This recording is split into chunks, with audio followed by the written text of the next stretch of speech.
Hello. Today I want to talk about self belief, self confidence. Just a bit of insight into how one gains a sense of self worth or self belief. In terms of on a football context, of course, as always. So I'd like to start with just an example. Just recently at training, I had one of my young boys in my team who I could tell just by looking at him in terms of his body language and his reactions and what was happening in the game that his confidence was just completely shot.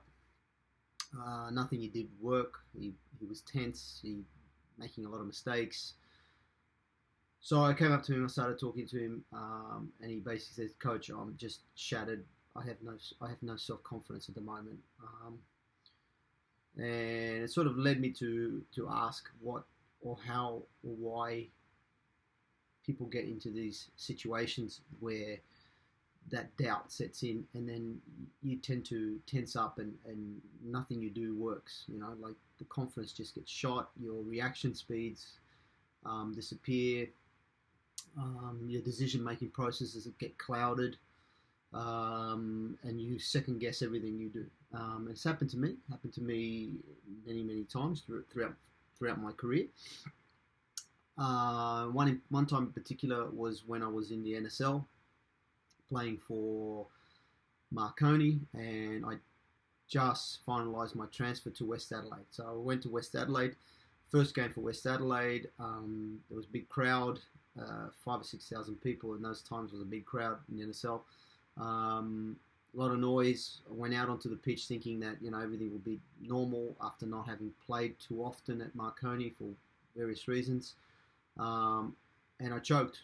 I literally choked. I had a terrible game. Got substituted in the 60th minute, and luckily for me, I had a good coach, Raul Blanco, who guided me through the process. It took me about 3 or 4 weeks to get over or to get through this incredible freezing that I had. I did not play well for 3 or 4 weeks. I kept getting substituted. I was second guessing myself. My confidence was shot. And part of it was because I hadn't played. Number one, I hadn't played as often as I could, as I should have at Marconi.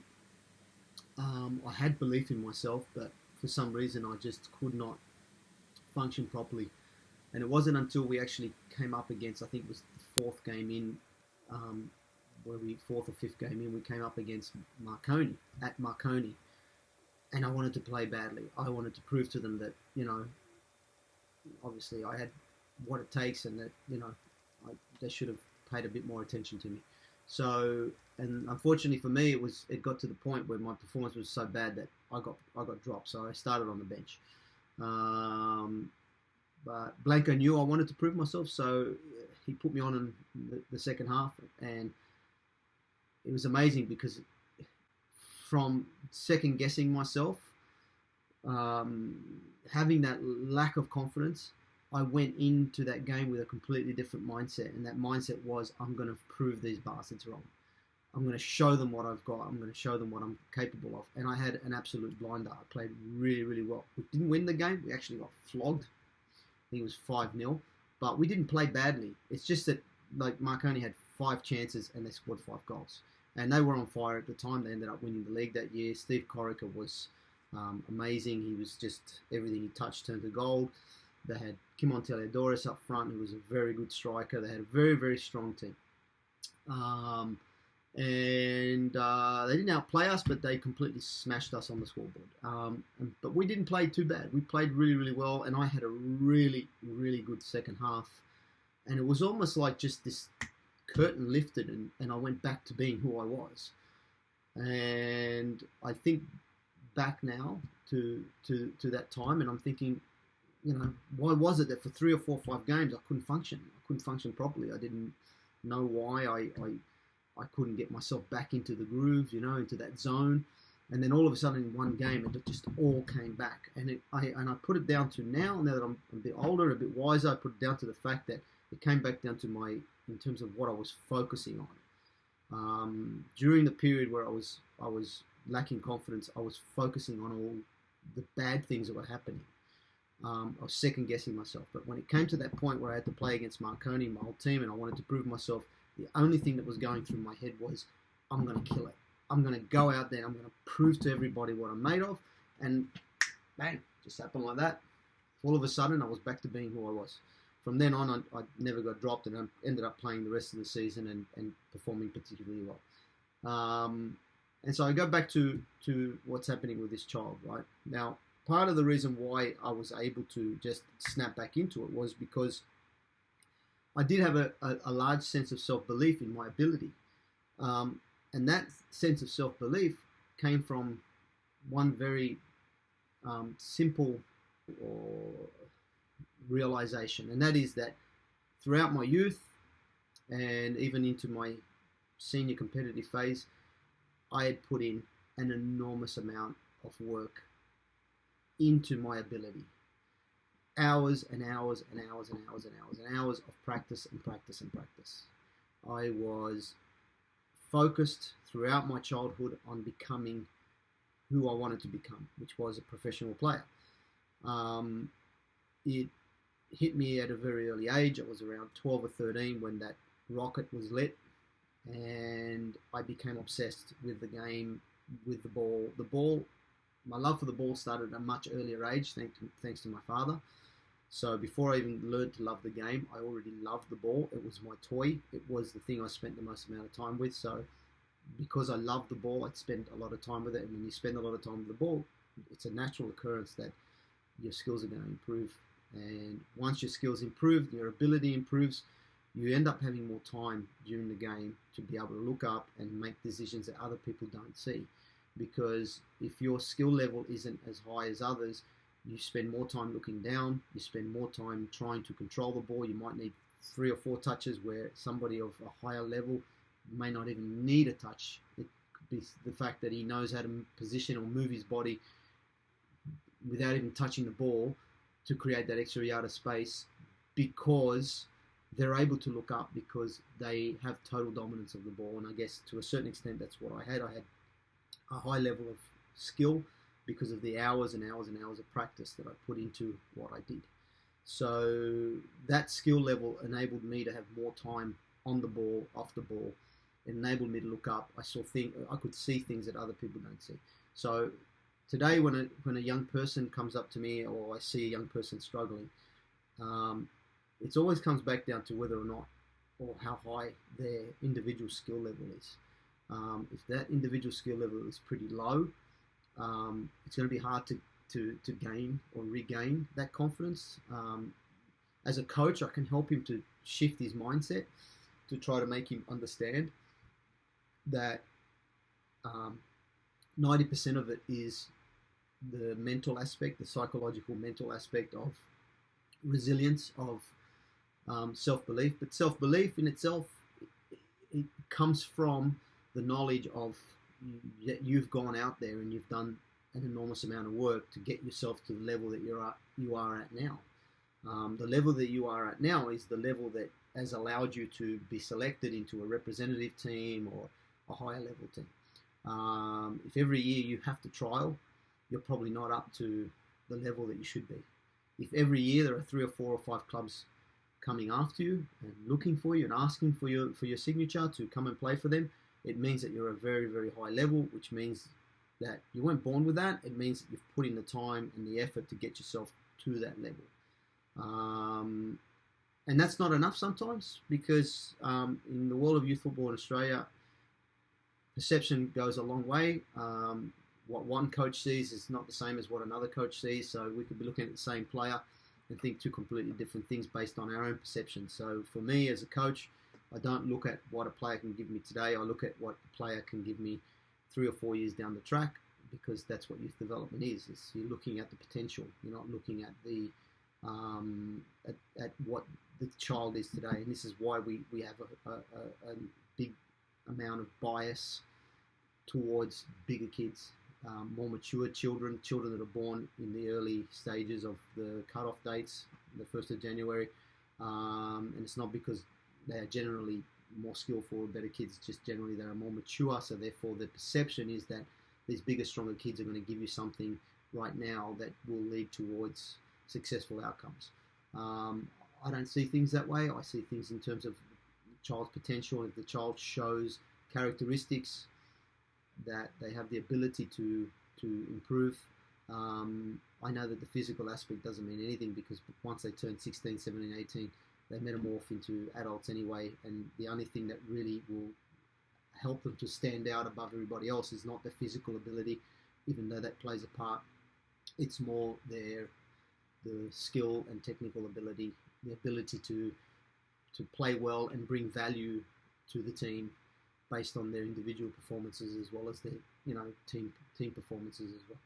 So going back to in terms of the loss of confidence, you can help your child by encouraging them to focus on what they say to themselves, how they speak to themselves, because if you speak to yourself in a disempowering way, your subconscious brain only knows what it tells. It's the tape recorder. So 90% of our actions are based on our subconscious programming. So that subconscious programming can be reprogrammed simply by speaking to yourself differently, by making sure that when that self-doubt comes in, that you catch it before it cements in there and becomes permanent in your programming.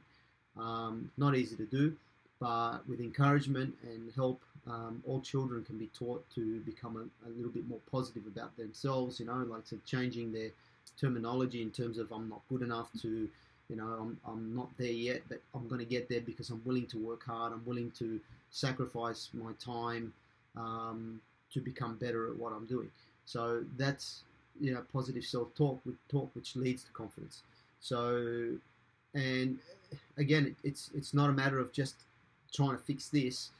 It's got to be this, and it's got to be this as well. So in other words, you've got to work on your ability.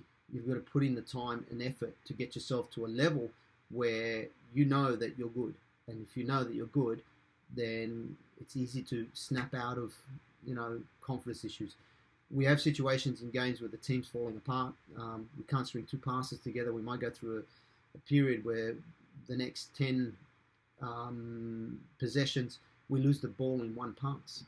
And a lot of times our kids, even right up until the age group I'm coaching now, which is under 16s, they don't know how to fix that. And it gets worse because what they do is, okay, things aren't working, I'm going to try a little bit harder, I'm going to do a little bit more. And actually sometimes that's not the right thing to do. What I always say to my players is, if you're making mistakes and your confidence is dropping, the best thing to do is simplify. Just get one pass right. It doesn't have to be a killer ball. Just get it and give it and go. Keep possession. String together 5, 6, 7, 8, 9, 10 passes. Try to keep the ball. Once that happens and you get a few successful actions, your confidence naturally builds up because you get back to the level that you should be in terms of competing without hesitation, without nervousness. And you can see it in youth football. It's played in phases. So there might be a period where your team does well for about 10 or 15 minutes, and then all of a sudden they just drop off, and for the next 10 or 15 minutes the other team dominates you or disrupts you, or something happens, it's a bad tackle and everybody loses focus and concentration on the job at hand, or somebody makes a mistake and that mistake causes the rest of the team to put their head down and say, oh my God, we're 1-0 down now, we'll never get back. So it's, again, a large part of that is about positive self-talk, that even if you go down by 1 or 2 goals, you still have to have the belief that there's enough quality in the team based on what we do at training every week to score 3. So that's not easy to coach. It's a very, very difficult thing because it's something that you do in conjunction with the home environment. So a lot of that positivity has to come from home, from the example of parents, the example of siblings and brothers and so forth. And in my family, I've always taught my kids that there's no such thing as finishing second, that if you're going to do something, you need to finish first. Now, that doesn't mean you're always going to win. That doesn't mean that you're always going to be successful. Success is measured in very, very different ways. It can be measured by how many trophies you win. But in life, nothing is guaranteed, and in some situations, especially the creative arts and things like that, it can take you 30 years to get to where you want to get to. An example of that is like the movie industry. Harrison Ford didn't get his first big part until he was 35. He was working as a carpenter. I think Samuel L. Jackson was 45 when he got his first big role. Morgan Freeman, from memory, I think it was 52 years of age before he got his first big role. In terms of business, you look at someone like the Colonel Sanders, who created Kentucky Fried Chicken. I think he was 68 when he opened up his first chicken shop. So, time is no barrier. You've got to understand the process behind what it is that you want, what it is you want to do. So in terms of football, it's a little bit different because you are sort of constrained in time. You need to be able to try and hit your peak around 21, 22, 23. So you have to put that factor into effect. So for that first 10 years of your development, from the age of around 10, 9, 10, 11, right through to about 21, 22, 23, there's the basis of the 10,000 hour rule. So depending on how much time and effort you put into your development over every year, and how the environment in that period pans out, whether it's a negative environment, whether it's a positive environment, plays a big part. So we as coaches can play a big part by creating the right environment of training for kids to fulfill their full potential. And again, if we focus more on the result, it's very hard to do that because, it's about control. It's not about freedom. It's not about creativity. It's about control. It's about what we can do to control the behaviors of the players on the field to derive an outcome at the end of the game. So if we're focused on the result and not the process, you're limiting children from reaching their full potential. And then again, it comes back down to what age group are you coaching? What is more important at 6 and 7 as compared to 8, 9, and 10 or 11? So every phase of development has a different objective. So my personal belief is that up until under the age of 12, children should be allowed to just play. There should be minimal coaching. It should be the game that teaches them how to play. And it should be in reduced spaces, so the emphasis is not on the physical, the emphasis is on the technical, and it's about simple mathematics. How many interactions are they going to have at training every night? So if you go into an environment of training where you spend 45 minutes or an hour doing passing practices, that's not a good environment because you're only focusing on one thing, which is technique. And then on top of that, what you're doing is you're setting out the decision-making process is not theirs, it's yours. You're telling them where to run, you're telling them where to pass, you're telling them which foot to use, you're telling them which way to point their body. And the reality is that football's not played like that. It just isn't. Football is a game that is, there's a million things happening at once, there are a million variables, there is context in a game of football. There is no context in a passing practice other than the context that you provide for the child. So what you want to do is you want to be able to take the child, put him in an environment where the context is similar to that of the game on the weekend. It replicates the game on the weekend.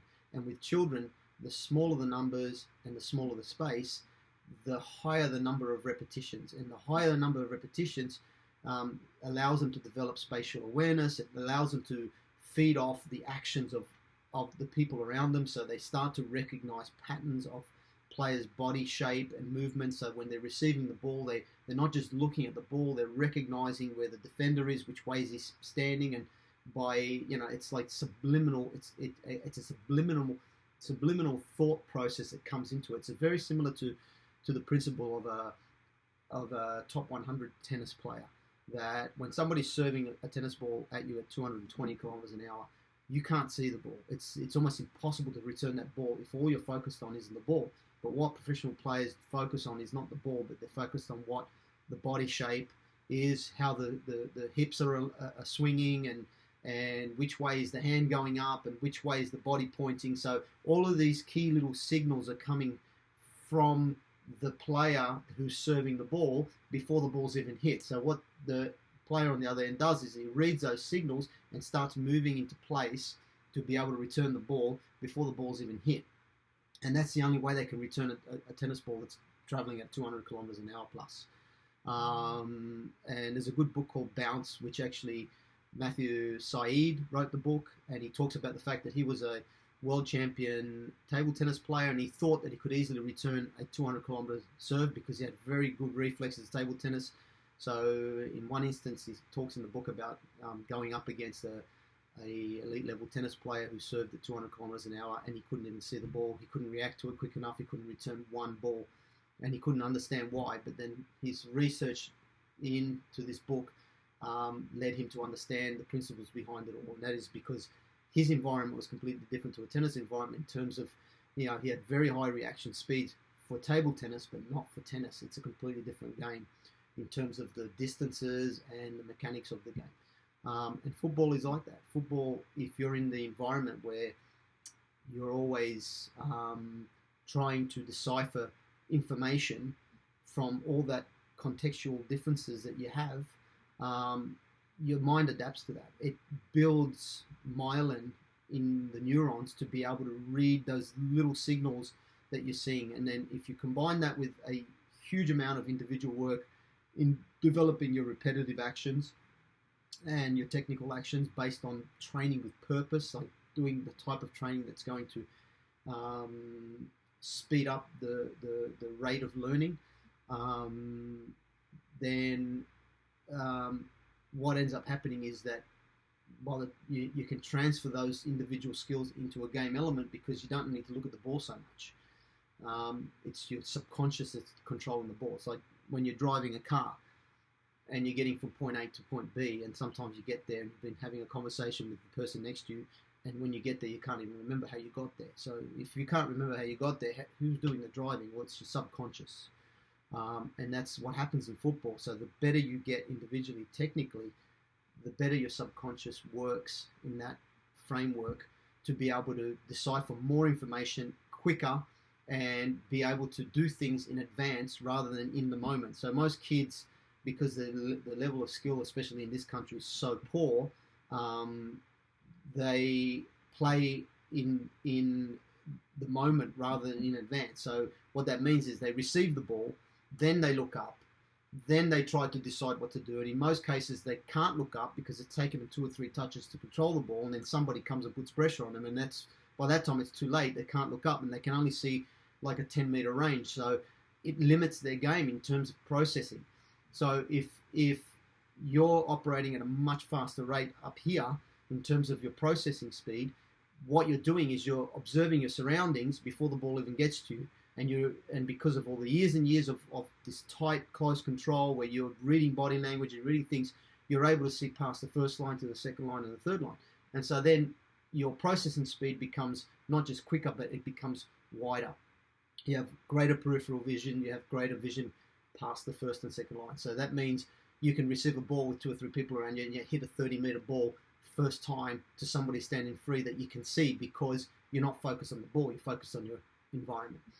And that's what it all comes down to. And that is basically where self-confidence comes from.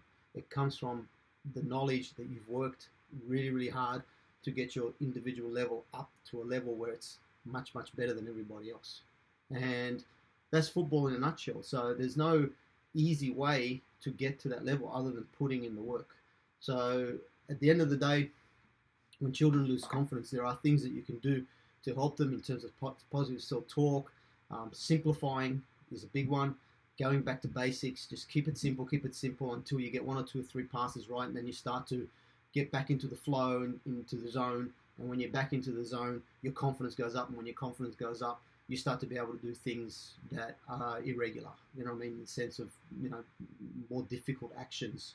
And yeah, so that's basically detail. There's a lot of information there, obviously, that goes beyond just psychological factors. But I think in terms of self-belief and self-confidence, it always comes back down to your ability. And in what we do, as what I do as a coach, I factor it in with 3 things. That's number 1 is the acquisition of knowledge. So knowledge of the game, knowledge of awareness, knowledge of skill, of your touches, psychological knowledge, all of these facets of knowledge, tactical, technical, physiological, psychological, I call it the cows. Um, that information, that knowledge is built up, and that built up knowledge leads to skill. And the more skilled you become at something, the greater your desire. So, because you get addicted to it. And so, like for me right now, I've been coaching for 20 years and I'm not where I want to be in terms of that. You know what I mean? So, in terms of my career, I'm not where I want to be. Those opportunities haven't opened up for me, but I'm in a different place today to where I was 10 years ago because I've put 10 years worth of knowledge and research into what I'm doing. And so I am a lot more confident now to be able to apply for a job that I know has a lot more at stake in terms of leadership and KPIs, key performance indicators, so that I have to derive outcomes from what I do. And so if, I were to be offered a technical director's role, a sporting director's role, I would be confident to take that role today, whereas I wouldn't have been confident to take it 10 years ago, because I'm confident today because I know for the last 10 years I've put an enormous amount of effort into my knowledge acquisition. And that knowledge acquisition has allowed me to become more skilled in what I do, and it's led me to become more driven to succeed in my field. And that's the basic principle of anything, whether it's football, whether it's, you're like my daughter at the moment, she's working as a floor manager in a restaurant. She's very young and she's got a very high leadership role where she's got 20 or 30 people that she needs to oversee. And I've told her, I said that you use this opportunity now to develop yourself as a human being, as a business person, as somebody who wants to maybe one day open her own restaurant, her own business. You take down notes, you reflect, and you look at every moment in your work life as an opportunity to grow and to learn. So everything that happens at work, you're always constantly asking yourself, how can I do it better? How can I treat my customers better? How do I look after my staff better? How do I change the systems to be more productive? These are the things that you should be asking yourself as you're developing within your field of expertise. And eventually you gather this knowledge. And once you gather this knowledge and you get experience, you get better and better at what you do. You become more skilled at what you do, and again, it comes back down to then you end up having a desire to do more. Instead of just working as a manager, you might want to become the business owner rather than the business manager.